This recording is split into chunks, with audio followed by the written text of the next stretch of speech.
ಕೊನೆಗೂ ದರ್ಶನ್ ಜಾಮೀನು ಬಗ್ಗೆ ಒಂದು ಗುಡ್ ನ್ಯೂಸ್ ಅನ್ನ ಲಾಯರ್ ಅವರು ಕೊಟ್ಟಿದ್ದಾರೆ. ಸೊ ಒಂದು ಅಭಿಮಾನಿಗಳು ತುಂಬಾ ಸಂತೋಷದ ಒಂದು ಸುದ್ದಿಯನ್ನ ಅನುಭವಿಸ್ತಾ ಇದ್ದಾರೆ. ಅಭಿಮಾನಿಗಳು ಕುಣಿದು ಕುಪ್ಪಳಿಸ್ತಾ ಇದ್ದಾರೆ.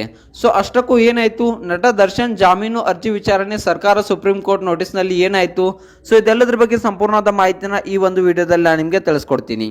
ಅದಕ್ಕೂ ಮುನ್ನ ನೀವೇನು ನಮ್ಮ ಚಾನಲ್ನ ಸಬ್ಸ್ಕ್ರೈಬ್ ಮಾಡಿಲ್ಲ ಅಂದರೆ ಈ ಕೂಡಲೇ ಸಬ್ಸ್ಕ್ರೈಬ್ ಮಾಡಿ, ಹಾಗೆ ಪಕ್ಕದಲ್ಲಿರೋ ಬೆಲ್ ಐಕಾನ್ನ ಪ್ರೆಸ್ ಮಾಡೋದ್ರ ಮೂಲಕ ನಮಗೆ ಸಪೋರ್ಟ್ ಮಾಡಿ.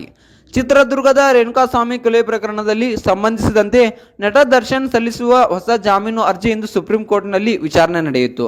ನ್ಯಾಯಮೂರ್ತಿಗಳು ಮತ್ತು ಹಾಗೆ ನೋಡ್ಬೇಕಪ್ಪ ಅಂತಂದ್ರೆ 8 ತಿಂಗಳುಗಳು ಕಳೆದರೂ ಕೂಡ ಈ ಒಂದು ಸಾಕ್ಷಿಗಳ ವಿಚಾರಣೆ ಮುಕ್ತಾಯವಾಗಿಲ್ಲ. 273 ಸಾಕ್ಷಿಗಳ ಪೈಕಿ ಕೇವಲ 15 ಸಾಕ್ಷಿಗಳ ವಿಚಾರಣೆಯಷ್ಟೇ ಆಗಿದೆ.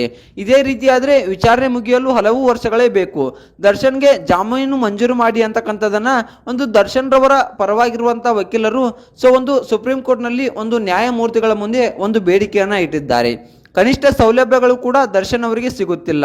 ಕ್ವಾರಂಟೈನ್ ಸೆಲ್ನಲ್ಲಿ ಇಡಲಾಗಿದೆ. ಕನಿಷ್ಠ ಸೌಲಭ್ಯಗಳ ಕುರಿತು ಕೋರ್ಟ್ಗೆ ಹೋದರೆ ಸುಪ್ರೀಂ ಕೋರ್ಟ್ ಆದೇಶ ಆಗಿದೆ ಅಂತಕ್ಕಂಥ ಒಂದು ವಿಚಾರವನ್ನ ಇಲ್ಲಿ ಒಂದು ಸ್ಟೇಷನ್ ನಲ್ಲಿ ಹೇಳ್ತಾ ಇದ್ದಾರೆ.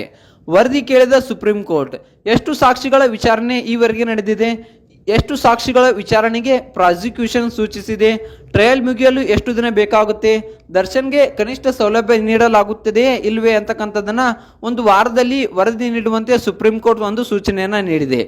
ಹೌದು ಸ್ನೇಹಿತರೆ, ದರ್ಶನ್ 5 ಸ್ಟಾರ್ ಸೌಲಭ್ಯ ಕೊಡಬೇಡಿ ಎಂದಿದ್ದರೆ, ಆದರೆ ಜೈಲು ಅಧಿಕಾರಿಗಳು ಮೂಲಭೂತ ಸೌಕರ್ಯ ಸಹ ನೀಡ್ತಾ ಇಲ್ಲ.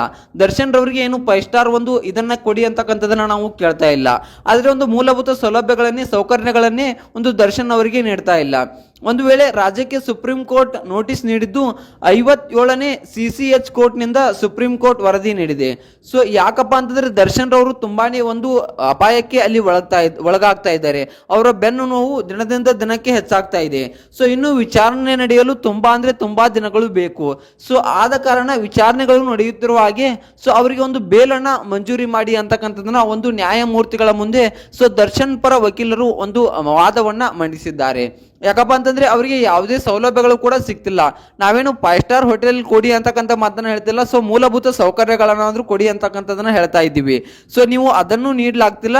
ಸುಪ್ರೀಂ ಕೋರ್ಟ್ ನಿಂದ ಇದೇ ಆರ್ಡರ್ ಬಂದಿದೆ, ನಾವು ಹೀಗೆ ಇಟ್ಕೊಳ್ಳೋದು ಅಂತಕ್ಕಂಥ ಮಾತನ್ನ ಅವರು ಹೇಳ್ತಿದ್ದಾರೆ. ಅಂತಕ್ಕಂಥ ಮಾತನ್ನ ಒಂದು ವಾದವನ್ನ ಇಲ್ಲಿ ದರ್ಶನ್ ರವರ ಒಂದು ವಕೀಲರು ಮಂಡಿಸಿದ್ದಾರೆ.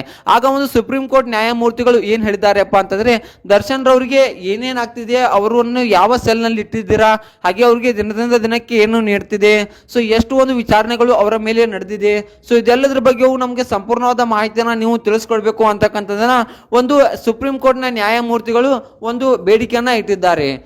ಈ ಬೇಡಿಕೆ ಇದೆಲ್ಲವನ್ನ ನೋಡಿದ್ರೆ ಕೂಡ ಖಂಡಿತವಾಗ್ಲೂ ದರ್ಶನ್ ರವರಿಗೆ ಬೇಲ್ ಸಿಗುತ್ತೆ ಅಂತಕ್ಕಂಥ ಮಾತನ್ನ ದರ್ಶನ್ ರವರ ಪರವಾದಂತ ವಕೀಲರವರು ಹೇಳಿದ್ದಾರೆ. ಈ ಒಂದು ನ್ಯೂಸ್ ಅನ್ನ ಕೇಳ್ಬಿಟ್ಟು ತುಂಬಾ ಖುಷಿಯಲ್ಲಿದ್ದಾರೆ. ಇನ್ನು ಒಂದು ವಾರದಲ್ಲಿ ದರ್ಶನ್ ರವರಿಗೆ ಬೇಲನ್ನ ನಾನು ಮಂಜೂರಿ ಮಾಡಿಸ್ತೀನಿ ಅಂತಕ್ಕಂಥ ಮಾತನ್ನ ಒಂದು ದರ್ಶನ್ ಪರವಾದ ವಕೀಲರು ಹೇಳಿದ್ದಾರೆ. ಇದನ್ನ ಕೇಳಿದ ಅಭಿಮಾನಿಗಳು ತುಂಬಾನೇ ಒಂದು ಖುಷಿಯಲ್ಲಿದ್ದಾರೆ. ಆದಷ್ಟು ಬೇಗ ದರ್ಶನ್ ರವರು ಹೊರಬರಲಿ ಅಂತಕ್ಕಂಥದಕ್ಕೆ ಕಾಯ್ತಾ ಇದ್ದಾರೆ. ಇನ್ನು ಅಭಿಮಾನಿಗಳು ಕೂಡ ಹಲವಾರು ಹೋಮ ಹವನ ಪೂಜೆಗಳನ್ನ ಕೂಡ ಮಾಡಿಸ್ತಾ ಇದ್ದಾರೆ. ದರ್ಶನ್ ಸರ್ ಆದಷ್ಟು ಬೇಗ ಹೊರಗೆ ಬರಲಿ, ನಮ್ಮ ಡಿ ಬಾಸ್ ಆದಷ್ಟು ಬೇಗ ಹೊರಗೆ ಬಂದು ಮತ್ತಷ್ಟು ಫಿಲ್ಮ್ಗಳಲ್ಲಿ ನಟಿಸಿ ನಮ್ಮ ಕನ್ನಡ ಇಂಡಸ್ಟ್ರಿಯ ಒಂದು ಲೆವೆಲ್ಗೆ ತೆಗೆದುಕೊಂಡು ಹೋಗ್ಲಿ. ಅವರಂದ್ರೆ ಎಲ್ಲರೂ ಕೂಡ ಒಂದು ಮಿಸ್ ಮಾಡ್ಕೊಳ್ತಾ ಇದೀವಿ ಅಂತಕ್ಕಂಥ ಮಾತನ್ನ ಅಭಿಮಾನಿಗಳು ಒಂದು ವ್ಯಕ್ತಪಡಿಸಿದ್ದಾರೆ. ನಟ ದರ್ಶನ್ ಹೊರಗೆ ಬರ್ಬೇಕಾ ಅಥವಾ ಅವರು ಮಾಡಿದ ತಪ್ಪಿಗೆ ಅಲ್ಲೇ ಇರಬೇಕಾ, ಇದ್ರ ಬಗ್ಗೆ ಏನ್ ಅನ್ನೋದನ್ನ ಕಮೆಂಟ್ ಮಾಡಿ.